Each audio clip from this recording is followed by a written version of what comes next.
Hello friends, आज हम बात करेंगे क्लास 9th का हिस्ट्री का चैप्टर द फ्रेंच रेवोल्यूशन। इस चैप्टर में हम बात करेंगे कि फ्रेंच रेवोल्यूशन वर्ल्ड वाइड इतना इम्पोर्टेंट क्यों है, फ्रेंच रेवोल्यूशन के टाइम पर कौन कौन से इंसिडेंसेस हुए थे और उन इंसिडेंसेस से हमें क्या सीखने को मिला, ये हम बात करेंगे द फ्रेंच रेवोल्यूशन में। तो आइए हम स्टार्ट करते हैं 14 जुलाई 1789 से कि इस दिन फ्रांस की हिस्ट्री में क्या हुआ था। 14 जुलाई को पेरिस में बहुत सारे प्रोटेस्टर्स, नियर अबाउट 7,000 पीपल, वो प्रोटेस्ट कर रहे थे किंग लुई 16 के खिलाफ, क्योंकि उन्हें लगता था कि किंग जो है वो अपने काम ठीक से नहीं कर रहा है। उस दिन क्या हुआ, बेस्टाइल नाम की एक जेल में प्रोटेस्टर्स ज़बरदस्ती घुस गए और वहाँ के सभी प्रिजनर्स को उन्होंने छुड़ा लिया और इसी बीच उन्होंने बेस्टाइल जेल के कमांडर को भी मार दिया था।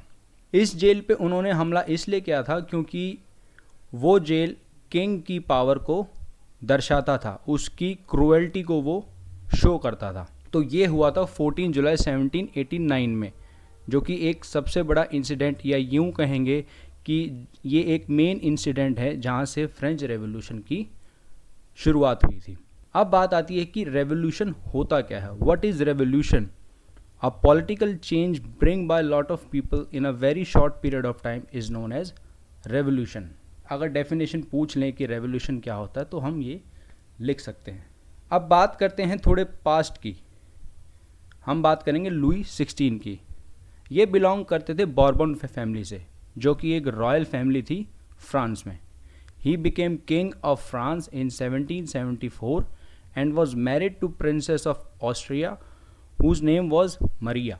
When Louis became the king, the government treasure was empty.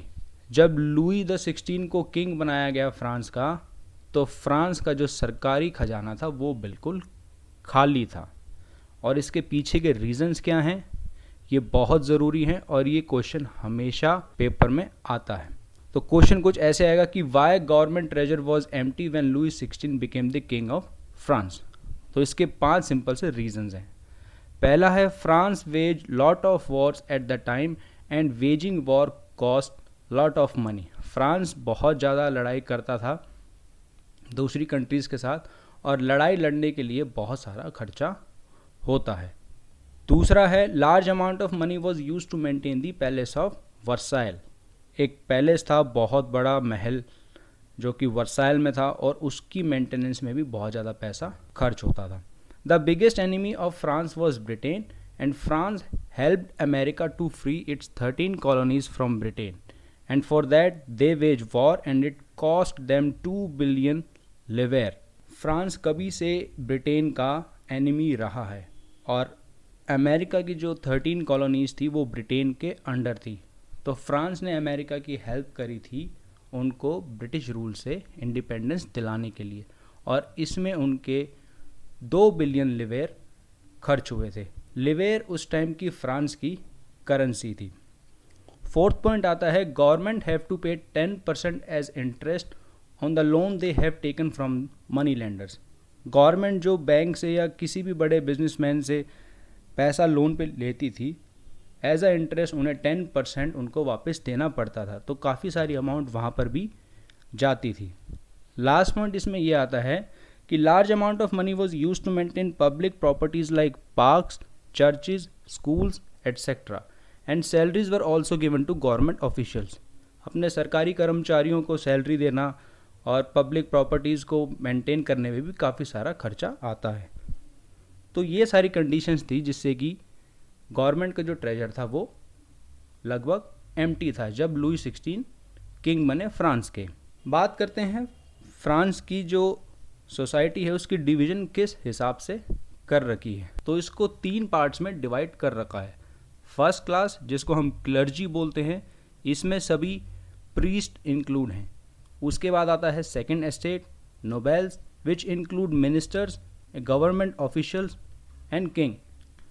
Last है third estate, peasants which include farmers, businessman, artisans etcetera. तो ये डिवीजन थी फ्रेंच सोसाइटी की। 98% of the total population was third estate. France की total population में से 98% population third estate को belong करती थी और उस 98 का 90% फार्मर्स थे।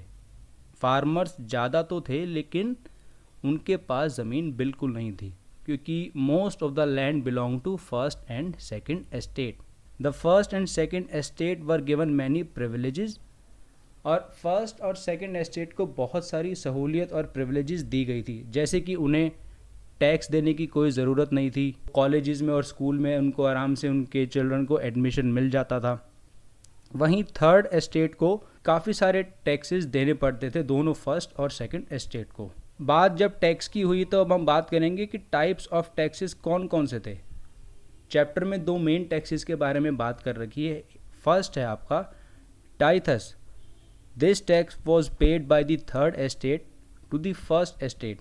इन this they have to pay 10% of their harvest. किसान जो भी खेती करता था उसका 10% उन्हें फर्स्ट एस्टेट को देना पड़ता था। सेकेंड है taille. It is a direct tax which was to paid by the third estate to the upper estate. अब इसके बाद क्या हुआ कि 1715 में फ्रांस की पॉपुलेशन 23 मिलियन थी, जो कि 1789 तक 28 मिलियन हो गई। अब पॉपुलेशन तो आपकी इंक्रीज़ हो गई, लेकिन फूड की जो सप्लाई थी उसको हम इंक्रीज़ नहीं कर पाए, जिससे कि इन्फ्लेशन रेट बहुत ज़्यादा हाई हो गया। जब किसी भी चीज़ की डिमांड ज़्यादा होती है और सप्लाई कम होती है तो उसके रेट ऑटोमेटिकली इंक्रीज़ हो जाते हैं। तो फ्रांस में भी उस टाइम पे ऐसा ही हुआ था कि खाने के दाम, या हम यूँ बोलेंगे कि the cost of bread increases but the salaries of the official remain fixed. और क्या हुआ इससे कि the rich gets richer and poor gets poorer. साथ ही साथ उस टाइम पे क्या हुआ था, जो थोड़ी बहुत क्रॉप की जो कल्टीवेशन भी हुई थी वो ड्राउट के कारण यानी सूखे के कारण वो क्रॉप बर्बाद हो गई थी, जिससे कि सब्सिस्टेंस क्राइसिस हो गए थे। अब सब्सिस्टेंस क्राइसिस अगर लिखना हो कि सब्सिस्टेंस क्राइसिस क्या होते हैं तो इसकी डेफिनेशन ये होगी, food and other needs of people are not met properly and this is mainly caused by the economical crisis. तो ये होता हमारा subsistence crisis. Due to this subsistence crisis the price of bread increases so much that on 14 July 1789 there was a mass protest against the king. अब हम वापस 14 July 1789 की बात करते हैं।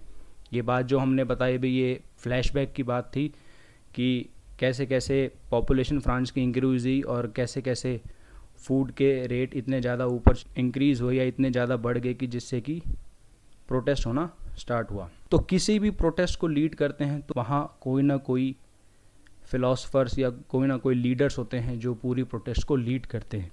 ऐसे 3 फिलोसफर्स थे जिनके बारे में चैप्टर में डिस्कस कर रखा है। वो हैं John Locke, Jean Jacques Rousseau and Montesquieu. John Locke जो थे, इन्होंने एक बुक लिखी थी 2 treatises of government, in which he said that monarchy is the worst form of the government and he believe that all should be treated equally. इनका ये मानना था कि मोनार्की जो है वो गवर्नमेंट सबसे बेकार गवर्नमेंट होती है और उनका ये मानना था कि सबको इक्वली ट्रीट किया जाए।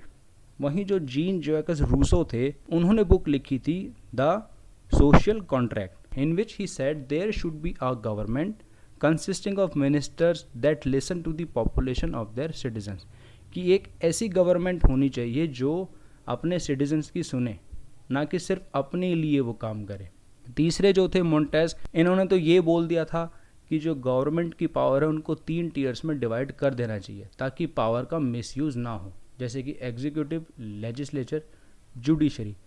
इस सिस्टम को हम फेडरलिज्म सिस्टम ऑफ गवर्नमेंट भी बोलते हैं, हमने ये पॉलिटिकल साइंस में पढ़ा होगा।